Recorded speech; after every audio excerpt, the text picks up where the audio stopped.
links. And with that being said, the game is underway, so we're just going to jump right into this one. And Gods, a little bit of what could be a meaningless thing or perhaps something interesting. Hank Kiki has been doing the drafting for this team, but today it's not Hank Kiki. It looks to be, I want to say this is KS, but this actually, I think this may be a stand-in or a replacement player. This would be 2 matches in a row where he hasn't actually played, if that's the case. So perhaps Awesome is a new member of this team. Unfortunately, I can't look at the player profiles for some reason, but let's see. Who is Mr. Awesome? I think he did play for them in their previous match. Maybe a different name for one of the other players. I've seen his name around the Southeast Asian scene. I'm wondering if it's just a different nickname for one of the Flash Esports players. And the fact he's drafting, I feel it may be that he's actually a part of this team. I feel inept that I don't actually know this. He's awesome. He's played for them before. He played for them towards the end of last week.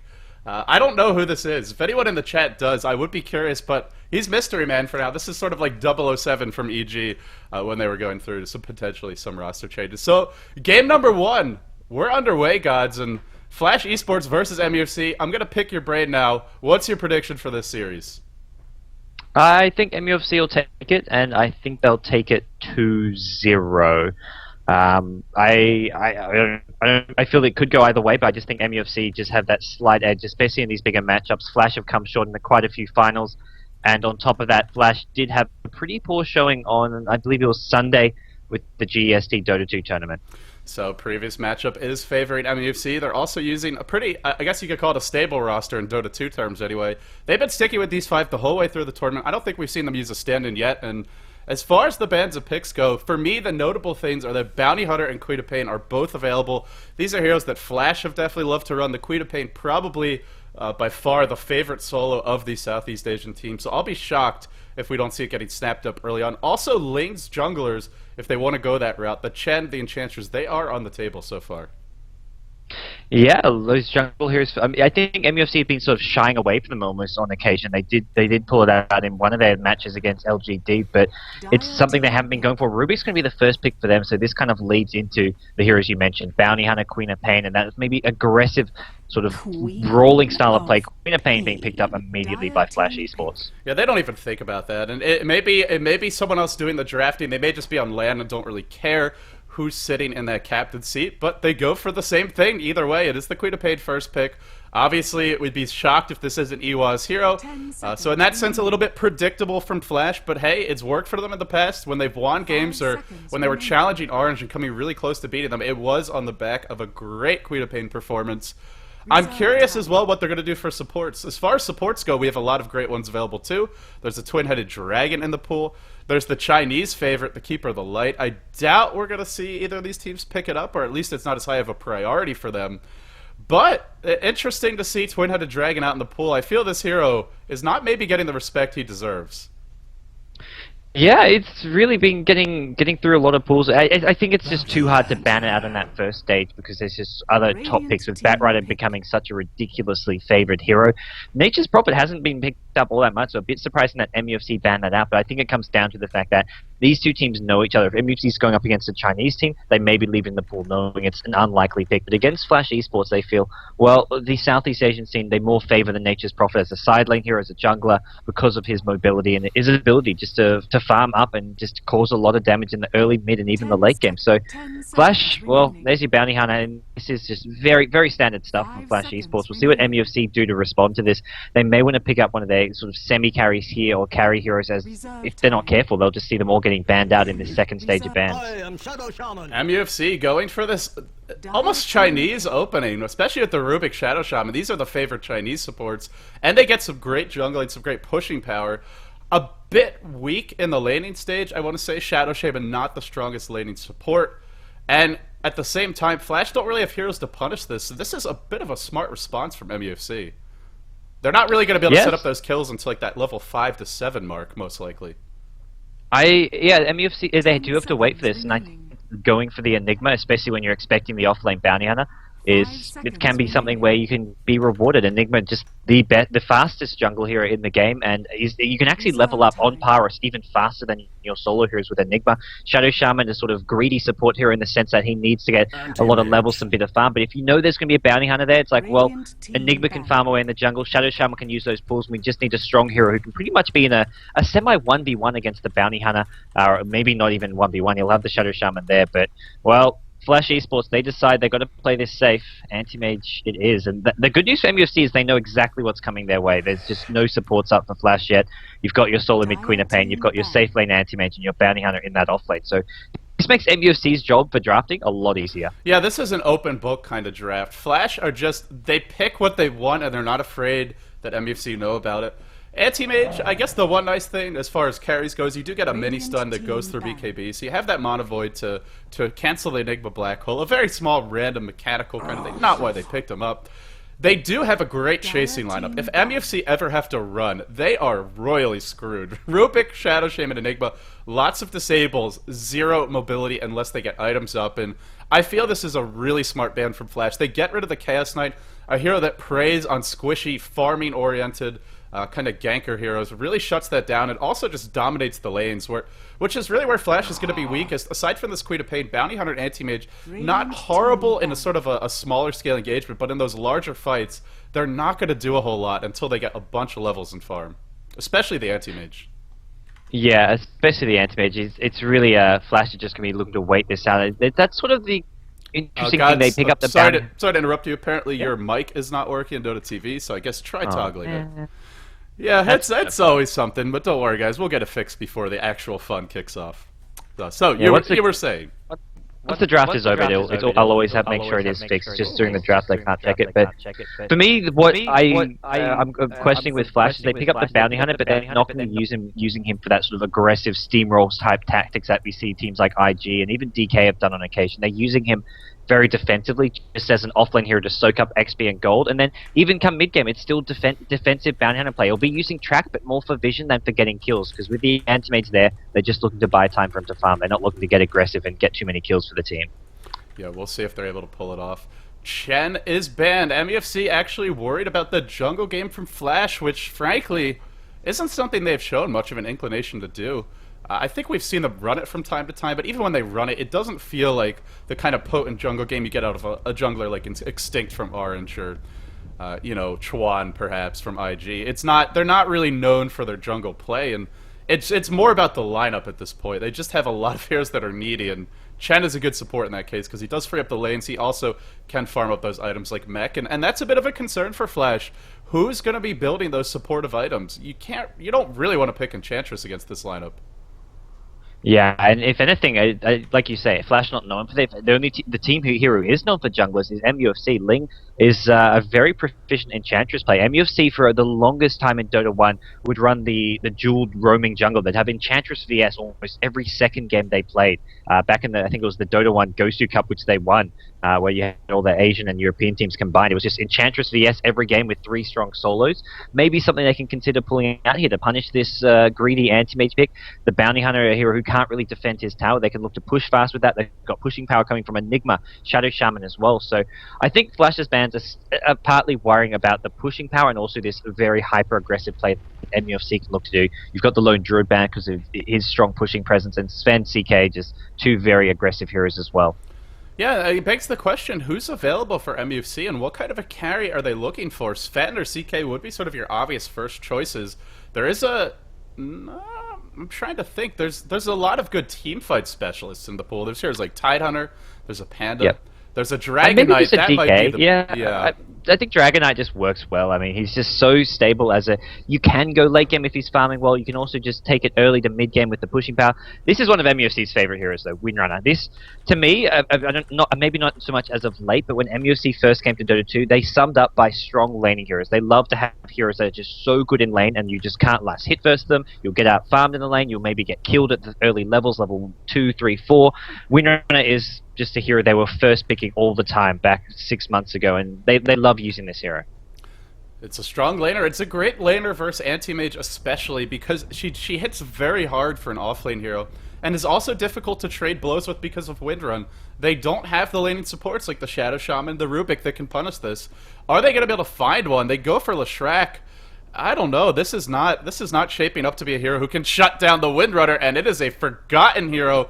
This is going to be what looks to be their safe lane farmer, the Lycan getting the safe lane farm, the Enigma most likely in the jungle, a Windrunner off lane, I suppose a Rubik solo mid and a Shadow Shaman support. This is an unusual pick, but it sort of fills in that role of the lone druid, where you get the strong pushing carry who just gets his items fast on the anti-mage and doesn't need as many to get going, and you try to end the game by that 30-35 minute mark. Yeah, and he's not as strong as a pusher anymore, but they've got all the pushing power they need with the Enigma. You've got the Eidolons there, you've got the Shadow Shaman Serpent Wards, and the ability to just clear creep waves really fast with Power Shot and Fade Bolt. So Lycan, I mean, you can offer that hero-killing potential. If you land a Shackle, you land a Disable, he's going to take down those heroes like Queen of Pain, Leshrac very fast with his DPS. So I think it's a really smart pick, and I think it's a hero that somewhat got... And I mean, he got forgotten for the wrong reasons. He's still strong even without the sheer pushing power he used to have. He can go for the Necrobook if you want to add to that push. And Flash, they get their last support hero, but this is, I feel, MUFC with this draft have really sort of pushed Flash into a bit of a corner early on. Yeah, Flash is going to have to, somehow they have to find some kills in the laning stage, because I just don't see how they stop MUFC in the mid game. You don't have a hero that's going to shut down Lycan in the lane. Bounty Hunter can't do that. You don't have anyone that can really guarantee you kills on the Windrunner, aside from a nice Crystal-Mated Frostbite into a Split Earth. But good position for Windrunner is going to mitigate that, and they have so much extra farming potential with the Jungle Enigma. Flash really have to find some early kills, or ehwah has to have a big game if Flash wanted to walk away with the win here. So Flash a little bit into a quarter, but hey, they do have much more late game. They do have a Bounty Hunter. If things start going their way, if MUFC make a couple of mistakes, this game could fall into their favor. But off the bat, it does seem to be a draft that just a little bit more versatile and well-rounded for MUFC. As far as Flash's players go, DSF, the offlane player, is going to be heading to that suicide lane. ehwah on his solo mid, Queen of Pain, rushing a bottle for him. Awesome, who appears to be a new player for this team, possibly replacing KS, or maybe just his account using a bunch of Smurf names. But he'll be handling the anti-mage, MLG22 on the Leshrac. And last but not least, it is Henkiki, and it should be pointed out, they don't have any sentry wards on these supports. As I say that, there's some coming on the courier. Leshrac, yeah, I saw Leshrac with 200 gold as well. So the first thing I was thinking, when you're walking out with Observer wards, if you're running this trial and you need to have sentry wards to be able to de-ward the pool, or just hope they don't block the pools, but they've got some coming out, and this is what MUFC knew Flash were going to do. Even after the first 3 picks, they knew this was going to be the exact lanes, because the only heroes they were missing with their supports. And MUFC, they're going to match up with Ken on the Windrunner at the top lane. He's going up against that tri lane. He's going to find himself getting spotted up pretty early on by Observer Ward. Over in the mid lane, we have got ohaiyo playing that Rubik as a solid mid, and then you've got the trio at bottom lane, Shadow Shaman of Net, getting harassed quite badly by this Bounty Hunter. This looks is like a first troublesome. blood. This looks like a first blood. He does have sentry wards. There is a Lycan coming in. He's going to go in Fizz. One more auto tech. Where's that shackle? Oh, he holds him in place with 20 HP, but I think this is still our first blood. DSF pulls one out of the hat, and we talked about needing a good start, gods. There's your good start. First blood on the squishy Shadow Shaman support. Absolutely. I mean, if you're MUFC, you're thinking we're just going to absolutely dominate the laning stage. We've got the Rubik at mid who does well against the Queen of Pain and the Fade, but our dual lane can keep out the Bounty Hunter, not to mention you've got an Enigma farming in the jungle. You're going to be out-farming, out-leveling your opponents with that jungle hero, but a first blood like that, oh dear. And we'll see, just to finish introducing MUFC, it is Sharky playing the Lycan at bottom lane, and the Enigma being played by Ling in that jungle. You know, also the lane is really pulled back because he got that first blood. DSF was also able to pull the creep wave, so he not only gets the first blood, he also gets a lot of experience. And well, Bounty Hunter is a great hero to harass this Shadow Shaman at the pull. He can't do much. He shouldn't be able to do much against the Lycan if the Shadow Shaman's here to support, but he's not. He's just trying to pull.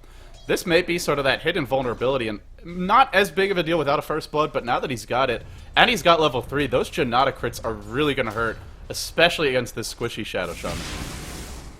Yeah, Shadow Shaman, and it's one of those things where Bannon can even go contest this pull. He just has to windwalk in, look to poke at the Shadow Shaman, try to steal some of these neutrals. So Bannon can always be getting some farm, some XP now that he's had this good start. He wasn't kept out of the lane from level 1 with those Sentry Wards, and that makes it a lot harder here. Even with not having Sentry Wards, they haven't got the damage to actually kill DSF, and here he is. Wow. He's just stolen 2 Ogres And this is... he Steals, stole all three. Steals the entire pull, the trifecta for DSF. And he pulls the creep wave as well. I mean, this is just ideal scenario for DSF. Gets the neutrals, gets the creep wave as well, and MUFC are just kind of sitting there scratching their heads like, wait, what's going on? This is beyond, this is beyond just getting something out of your lane. Ohio's going for this rune. Hankiki's in position. Nova to start. They're both level 2. This will be another kill. Mid lane now going poorly for MUFC. Ohio will fall. ehwah is the one to pick up the kill as well, so he's gonna have his boots soon. Early bottle, early boots. ehwah's having a good time. Anti-mage is free farming. The laning stage kind of falling apart here for MUFC.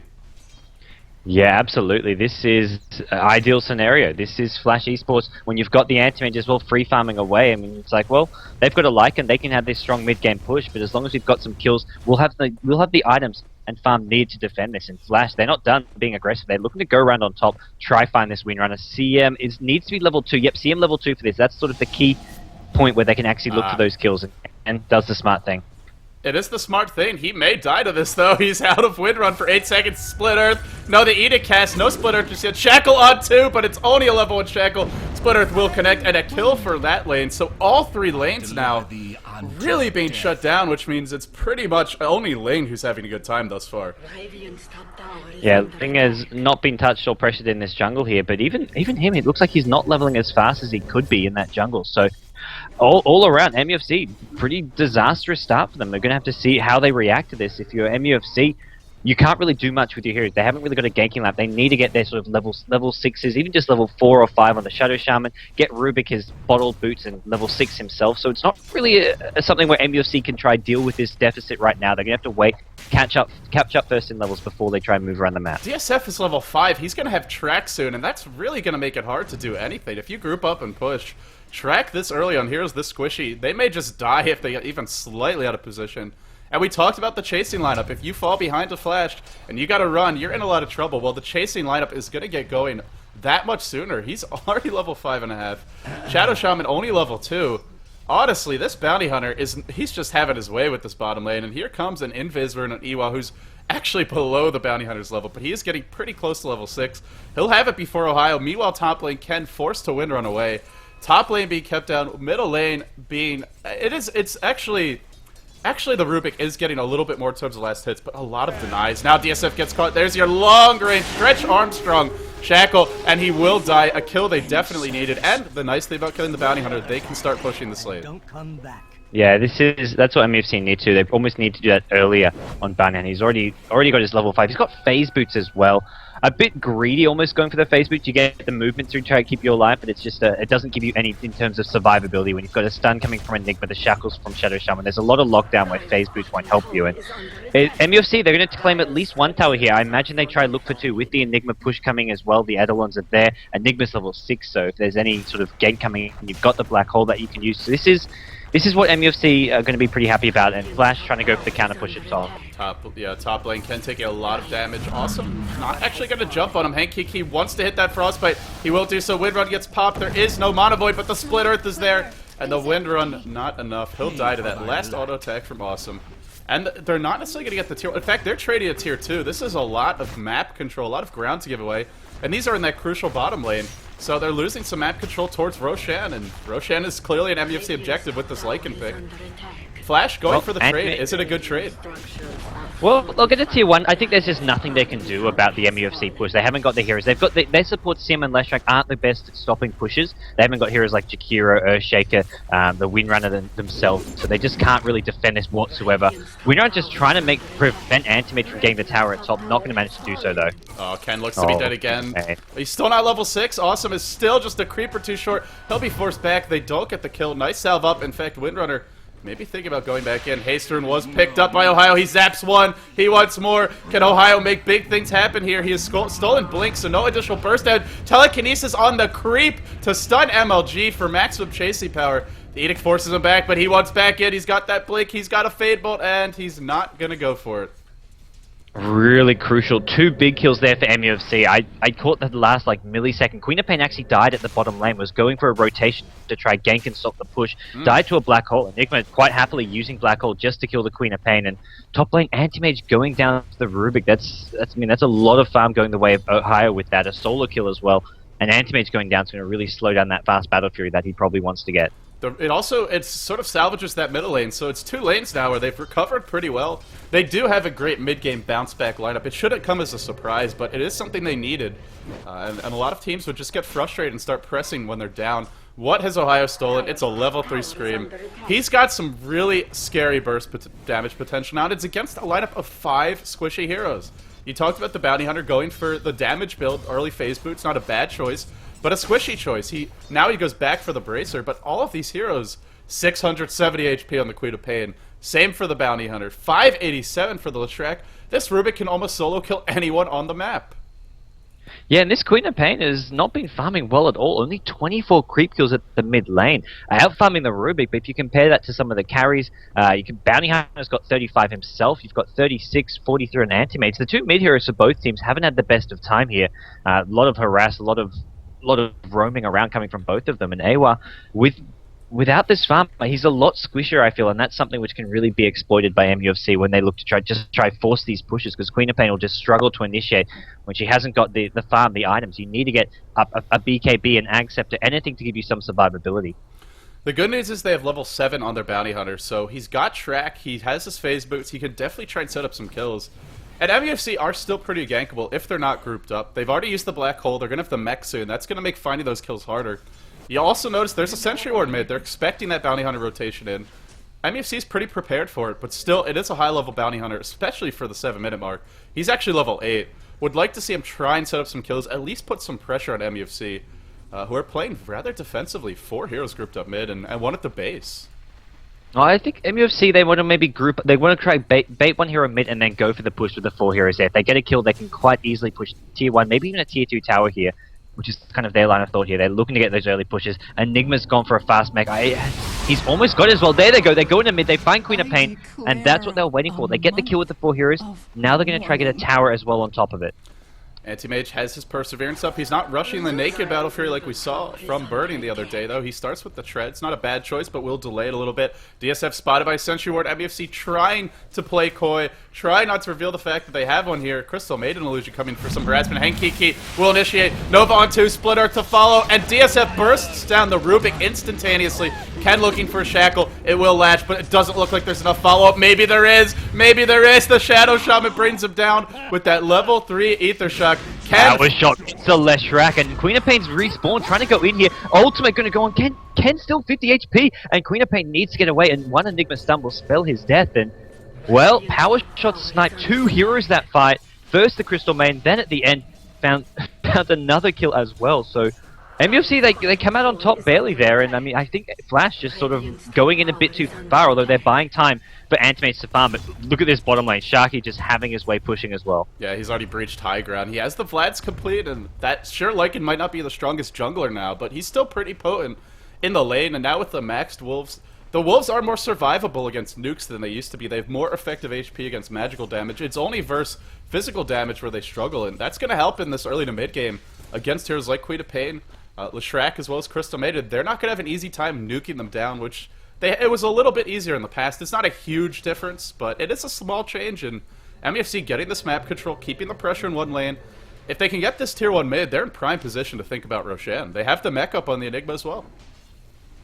Yeah, they've got this really just strong group up here. They are some of their supports are fairly squishy, but if they have Sentry Wards up, Bounty Hunter can't really go and poke around. They haven't got a strong initiator flash when Bounty Hunter can't just go start the fight off because of the Sentry Wards, and if he tries to run, he'll get instantly killed and disabled. So this makes it really hard to flash. CM trying to stall things up and maybe not going to have a great time here. Mech up going to keep Lycan alive, and they've already lost 1 to CM.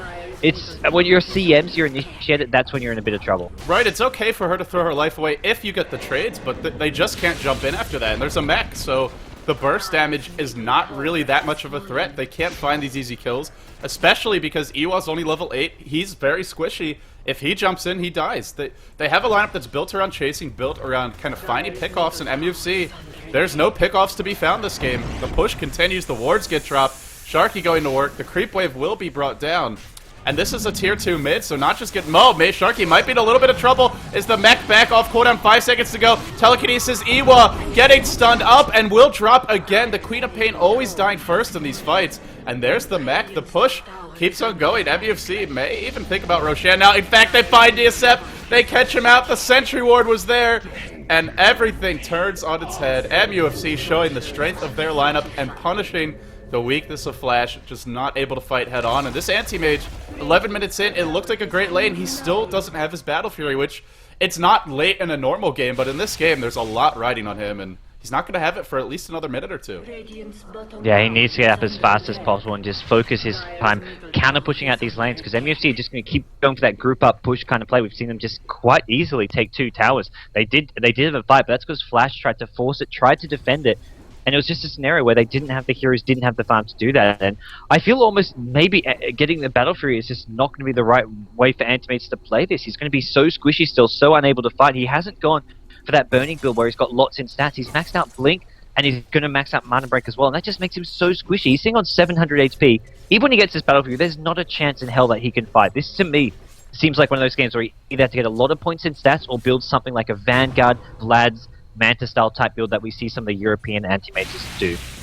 It's a tough situation to be in. He had a good start. The team was up 3-0. They won every lane at the very start of the game, but then that MUFC had a lineup where it was okay to lose the lanes as long as they made up for it in that 5 to 10 minute mark window, and boy did they. And he thought because the game was going well, maybe he could get a little bit greedy. Did not pay off, and now he's in trouble. Even with power treads activated, he's still sitting at 870 health. And this is a physical damage lineup with the Lycan. Everybody's going to hit hard. The summons, even the heroes. Look at Rubik, 110 damage on him. 100, almost 100, getting close to 120 for Ken when that howl's up. Everybody's doing a lot of physical damage, so you can't just get away with maxing Spell Shield. Yeah, Howl, and combine that with the Medallion as well coming out from the Lycan. This is not going to be fun for any of these Flash Furies. If they get stunned, the physical damage is just going to ensure their death. Oh, ehwah so screwed. Black Hole on 2. Nice Black Hole by Ling. Wow. And MUFC is just absolutely running away with this game. Relentless pressure by the Lycan. Gold and Experience really slipping apart for them. DSF tries to man mode, and they're just going to force a fight mid. They have the wards. The mech is off cooldown. Ohio's level 9. Can they be stopped? They're at least going to get the tier 2 top, and that is the last remaining outer tower for Flash. It just got very hard to leave the base, and we're only 13 minutes into the game. Yeah, MUFC may just decide to try even take this high ground now. They've got the gem up, they've got all the vision they need. They're actually going to back off and go for Roshan by the looks of things there. Or even just try bait Flash, say, Flash, we're Roshing, come and get us. Flash have a ward there, they'll spot them go in if they do decide to. But even with that in mind, I don't think Flash try and take this fight. I think Awesome has his Battle Fury. Claymore's on the way, he just got enough for the broadsword. A small moment of hope, but how does the rest of the team contribute this game? They don't have heroes like... They have heroes that really need some items to be effective in the later stage of the game. They're just so squishy without them. There's no hero like a Tide who you buy a cloak, you're pretty good, Crystal Maiden gets sniped. And that's the nukes, that's the burst damage. They could do that to anyone. It's not just the Crystal Maiden who's at risk. It's ehwah, it's MLG22, heck, it's the Anti-Mage. Nobody can really fight, and they're probably going to lose these racks. I don't see how they defend this. Yeah, this is looking to be a set of racks. The Surf Wards get dropped, and there's just nothing Flash can do to fight this off. They've Invis Rune up on Queen of Pain. He can't even go in to try and get off Screams because there's a gem up on the Enigma. Everything MUFC has done has been geared for this early, fast group up push, punishing the Anti-Mage pick. Even the Bounty Hunter, he offers nothing to defend this group up push. Queen of Pain can sort of be an AoE here, but just doesn't have the early game presence. And now MUFC, I mean, they get a pick off with ease. They're going to get the Raxes, and they'll just back off. Maybe look to regroup and then go push the bottom Raxes once they have Surf once again. DSF gets shackled. DSF will fall. Easy kills, and now Hankiki next in line. 3 heroes dead. They'll probably back off. The mech is cooling down for 20 seconds. The wards are down. But you just wait for those cooldowns to refresh, maybe get the tier 2 while you're doing it, and you could be looking at 2 lanes of racks, and with that, most likely the GG at 18 minutes into this game. MUFC, they also have lots of gold at this point. I'm waiting to see that next level of items, but you see the gold graph just spiking up. How much does each hero have at the moment? Enough for buyback on a few. Enigma with 2k. And the rest of the heroes just bought. This is probably going to be one of the most fully loaded couriers. Look at this courier! Double 4-staff, 4-staff recipe, and a basher. This courier is worth more probably than Flash's entire team combined. Oh my goodness. Well, maybe not that much, but pretty damn close. This is just at 15 minutes in. I mean, you sort of talk about couriers flying out at like the 40-minute mark with like butterflies and reavers. This is just 15 minutes in, and huge item progression coming from MUFC. They're looking very, very solid now. If you look at these supports, any one of those items I think is more than their net worth. Crystal Maiden net worth 900, Leshrac 1600. Just the 4 staffs or the bashers are worth more than the heroes. This is, and these 4 stabs, that counters the chasing power of Flash as well. They didn't even need it in the last fight. They don't have to run. But if they want to chase Flash down, if Flash want to try and run away, blinks aren't going to save you. You've got plenty of stuns. You've got plenty of 4 stabs. This just everything that MUFC have done this game, from the early gem to limit the bounty hunter's ability to initiate. And here we go with the 4 staff in, as well as the net after the shackle. Net living up to his name. Finds that kill. Hang Kiki on the run. Triple. Oh, not triple, but another 4 staff being used. Hang Kiki gets shackled up to ehwah. Everybody dies outside the base in the shadow of the tier 3s. And now Ling diving deep onto DSF. Malefice onto him. Probably don't need to fountain dive this, but he'll be damned if he's not going to. DSF gets black hold. In comes Sharky. 4 heroes dead. And Awesome is still trying to work down the tier 2. Guys, we are seeing a game where Anti-Mage, even if Bernie was playing this Anti-Mage, I don't think it would have been enough. MUFC just picked such a strong mid-game timing push. Absolutely. There's nothing Flash could have done with their heroes to stop this. It came down to a big mismatch, and I think even with the early start, you mentioned they got a kill in all 3 lanes, an important kill as well. Bounty Hunter could have been completely shut down, not given any XP. The mid lane, it was Rubik who got ganked fairly early on. Top lane, you had Antimates getting free farm, getting kills, getting a tower as well. But once MUFC decided to start taking tower, it just never stopped. There was nothing Flash had to defend towers with, and I think it comes down to the support. They had the CM, the Leshrac. Neither hero really all that proficient at defending. They need heroes like Jakiro maybe. And then you picked up Anti-Mage way too early on in the draft, which really just was a bit of a liability, especially when you've got your 2 solo heroes, Queen of Pain and Bounty Hunter, not great at stopping pushes. Right, maybe if they had picked... I think it was okay to pick the Anti-Mage, but like you said, just not when you've already got the 2 solos. Shackle onto Awesome. Awesome's going to die at the fountain. Look at the nukes. Look at how easily he drops, even with stats. I don't think it would have mattered. Just too much auto-attack damage, too many nukes as well. The throne will fall, and we have ourselves a bit of a stomp in game number 1. Like we talked about Flash, they had to really dominate the laning stage, and they did about as well as you could expect. Bounty Hunter finding the kill bottom for the first blood, getting early phase boots, getting a quick level 6, even managing to steal a full pull from that was really impressive by DSF. But it came to the mid game, and they couldn't stop everyone. They couldn't shut down the Enigma. They couldn't completely deny the Windrunner. The Rubik had a decent time. And gods, that was all it took. Game number 1 goes incredibly convincingly the way of MUFC. Well, guys, that wraps it up for game number 1. Game number 2 will be coming up soon. You're watching the G1 League. We are in our first knockout match of the playoffs. Stay tuned. We'll be bringing you more action. This is only game 1, so Flash is on the ropes, but they're not out of it yet. Can they bounce back? We'll find out soon.